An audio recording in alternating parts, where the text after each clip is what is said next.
মধুপুর জঙ্গলে ছিল অনেক পশু পাখি। সেই জঙ্গলে ছিল একটি ধূর্ত ঈগল। ঈগল অনেক চালাক ছিল।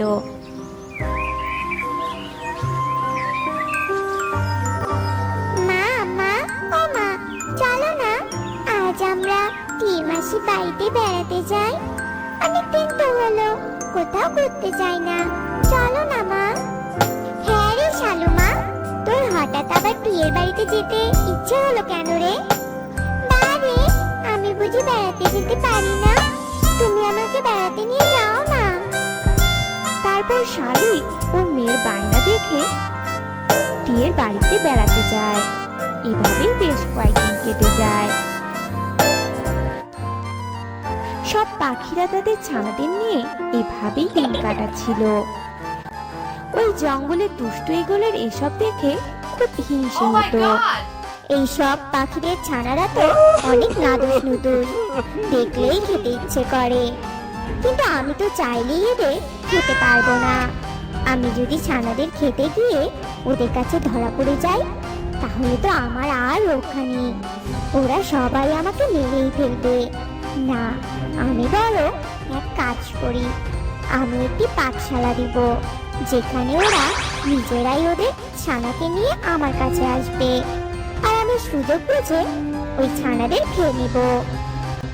এ কথা বলে কয়েকদিনের মাঝে ঈগল একটি পাঠশালা খোলে আর সব পাখিদের খবর দেয় যেন সবাই সবার ছানাদের ওর পাঠশালায় ভর্তি করিয়ে দেয়। কাকুলি, শুনেছো? শুনলাম ঈগল নাকি পাঠশালা খুলেছে, আর সবাই তাদের ছানাদের সেখানে ভর্তি করাচ্ছে। তো তুমি তোমার কুহুকে নিয়ে ভাবলে কিছু? হ্যাঁ গো, আমিও ভেবেছি কুহুকেও আমি সেখানেই ভর্তি করিয়ে দিব। শালিক নাকি কাল শালুকে ভর্তি করিয়েছে। তো টুনি বোন, তোমার টুনটুনেরও তো বয়স হয়েছে স্কুলে যাওয়ার, তুমিও ভর্তি করে দাও টুনটুনকে। হ্যাঁ, তোমরা সবাই যদি তোমাদের ছানাদের ভর্তি করিয়ে দাও, তাহলে আমারও আপত্তি কিসের? আমিও তাহলে টুনটুনকে ভর্তি করিয়ে দিব। কিন্তু আমি ওই ঈগলকে একটুও ভরসা পাচ্ছি না, কেন জানি মনটা ঘুরছে। এই ঈগলের অন্য উদ্দেশ্য নেই তো আবার? আরে টুনি, তুমি এত ভেবো না তো। ঈগল তো ভালো উদ্যোগ নিয়েছে, আমাদের ছানাদের শিক্ষিত করবে। তুমি অত না ভেবে বাড়ি চলে যাও, কাল আবার পাঠশালায় যেতে হবে ছানাকে নিয়ে।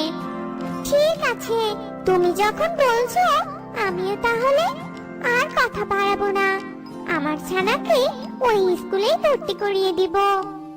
আর পরের দিন সবাই সবার ছানাদের ঈগলের পাঠশালায় ভর্তি করিয়ে আসে।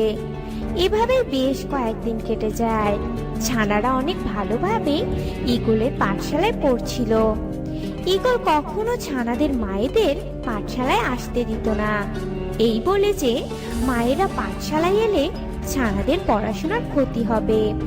তাই ছানারা পাঠশালায় পড়াশোনা শেষ করে একাই বাড়ি ফিরে যেত। একদিন পড়ানো শেষ করে ঈগল শালিকের ছানা শালুকে চুপ করে আড়ালে নিয়ে যায়। শালু, আজ তো পড়ানো শেষ হলো, তুমি বাসায় যাবে না কেমন? কারণ তোমার মা বলেছে আজ তোমাকে নিতে আসবে। আর শোনো, আমি যে তোমাকে এই কথা বলেছি, তুমি তোমার বন্ধুদের বলবে না, কেমন? ঠিক আছে ম্যাম, আমি কাউকে কিচ্ছু বলবো না। এরপর ছুটির পর সব ছানারা বাসায় চলে যায়, কিন্তু শালু আর বাসায় ফিরে আসে না। তখন শালিক পাখি অনেক চিন্তায় পড়ে যায়। অন্যদিকে দুষ্ট ঈগল শালুকে একা পেয়ে খেয়ে ফেলে। শালিক ওর ছানাকে না পেয়ে কুহুর কাছে যায়। কুহু, আমার শালু এখনো বাড়িতে ফিরেনি, তুমি কি আমার মেয়েকে দেখেছো? না মাসি, আমি তো ছুটির পর বাড়িতে এসেছি, শালু কি বাড়িতে আসেনি? না রে মা, আমার মেয়েটা তো আমাকে না বলে কোথাও যায় না, তাহলে আজ কি হলো কে জানে। এ কথা বলে শালিক ঈগলের কাছে যায়। ঈগল ভাই, আমার মেয়েটা আজ বাসায় যায়নি। আমার মেয়েটা কোথায় গেছে তুমি কি জানো? না তো, আমি তো ওদের ছুটির পর বাড়ি পাঠিয়ে দিয়েছি। তোমার শালু হয়তো কোথাও গিয়েছে। ঈগলের এমন কথা শুনে শালিক হতাশ হয়ে যায় আর বাড়ি ফিরে আসে। এভাবে 2-3 দিন কেটে যায়। শালিক ওর মেয়ের শোকে পাথর হয়ে যায়।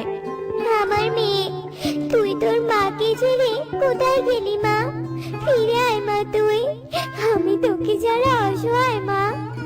শালিক ওর মেয়ের জন্য অনেক কাঁদতো। এভাবে প্রতিদিন পাখির ছানারা পাঠশালা থেকে উধাও হয়ে যেত। হারিয়ে যাওয়া বাচ্চারা কখনো ফিরে আসতো না। আসবে কি করে? দুষ্টু ঈগল তো ভুলিয়ে ভালিয়ে ছুটির পর ছানাদের খেয়ে ফেলতো। আর মায়েরা যখন ঈগলের কাছে ছানার খোঁজ করতে যেত তখন ঈগল তা অস্বীকার করত। আমার সোনা মেয়েটা তো আর ফিরে এলো না। আমি জানি না আমার মেয়ের সাথে কি অন্যায় হয়েছে, কিন্তু এখন তো দেখছি আমার মতো সব ছানারাই উধাও হয়ে যাচ্ছে। আমার কুহু, আমার মেয়েটাও হারিয়ে গেল। আমি আমার মেয়েকে ছাড়া কিভাবে বেঁচে থাকবো? আমার মনে হয় আমাদের সাথে কেউ চক্রান্ত করছে। আমাদের এর রহস্য বের করতেই হবে। আমারও মনে হয় এর পেছনে দুষ্টু ঈগলের কোনো চক্রান্ত আছে, কারণ আগে কখনো তো আমাদের সাথে এমনটা হয়নি। ওই ঈগলের পাঠশালায় যাওয়ার পরেই আমাদের ছানারা উধাও হয়ে যাচ্ছে। তাহলে উপায় কি? ওই ঈগলকে ধরবো কিভাবে আমরা? কাল যখন ঈগল ছানাদের ছুটি দেবে তখন আমরা আড়াল থেকে সবটা খেয়াল রাখবো। আর আমি আমার টুনটুনকে আগে থেকে সবটা শিখিয়ে দিব। তারপর ঈগল যখন পড়াচ্ছিল তখন টুনটুনি চুপি চুপি ঈগলের ঘরে ঢোকে আর ছানাদের পালক পড়ে থাকতে দেখে। শয়তান ঈগল, এই ব্যাপার! এতদিন তাহলে এই ঈগলই আমাদের ছানাদের খেয়ে ফেলতো। আজ এই ঈগলকে একটা উচিত শিক্ষা দিতেই হবে। এই কথা বলে টুনি সহ সবাই ঈগলকে আড়াল থেকে দেখতে থাকে। আর তারা দেখে যে ঈগল সবাইকে ছুটি দিয়ে টুনির ছানাকে ওর মায়ের জন্য অপেক্ষা করতে বলছে।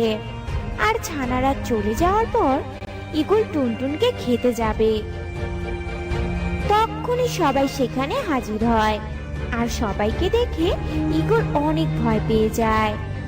হ্যাঁ, আর আমরা আজ না আসলে তো জানতামই না যে তুমি এতটা খারাপ। তুমি আমার টুনটুনকে খাওয়ার পরিকল্পনা করছিলে। দুষ্টু ঈগল, এতদিন আমাদের ছানাদের তাহলে তুই খেয়েছিস। আজ তুই তোর পাপের শাস্তি পাবি। তারপর সব পাখিরা মিলে ঈগলের ফাঁসি দেয়।